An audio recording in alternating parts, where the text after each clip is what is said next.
The ANC has taken a decision to disband the NEC of the ANC Women's League and replace it with a task team ahead of the league's conference later this year.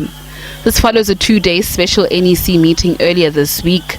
The NEC based its decision on the fact that the leadership of the league's mandate expired 2 years ago, and it would be unconstitutional to allow it to continue to operate as a structure.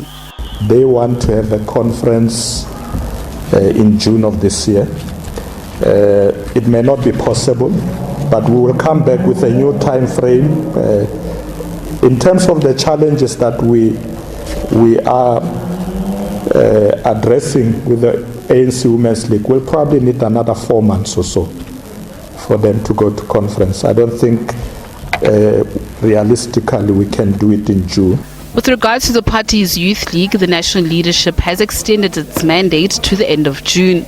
The National Youth Task Team's national fundraiser says branch meetings are taking place across the country, with 16 regional conferences having sites already. Whilst provinces of Limpopo and the Northern Cape are ready to hold their provincial conferences as their regional conferences are complete.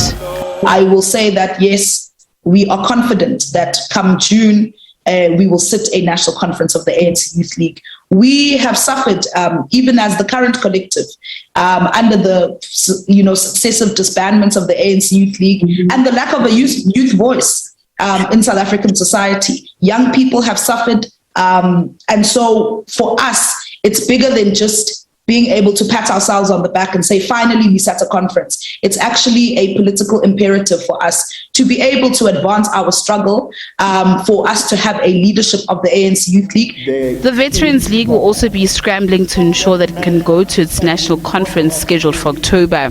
8 of our provinces, their term of office has lapsed. And so now what it means is that the senior officers leading that the structures of the Veterans League in the provinces is that they don't have what you call local standing. They're not representing anybody.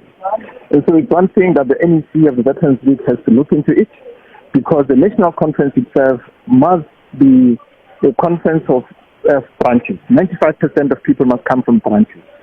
And so we are building branches of the Veterans League in the provinces, but you cannot do that if you don't have a leadership of the Veterans League. With the 55th National Conference of the ANC just 7 months away, producing delegates in good standing by the leagues will be critical as the party seeks to elect new leadership. Natasha Piri, SABC News, Johannesburg.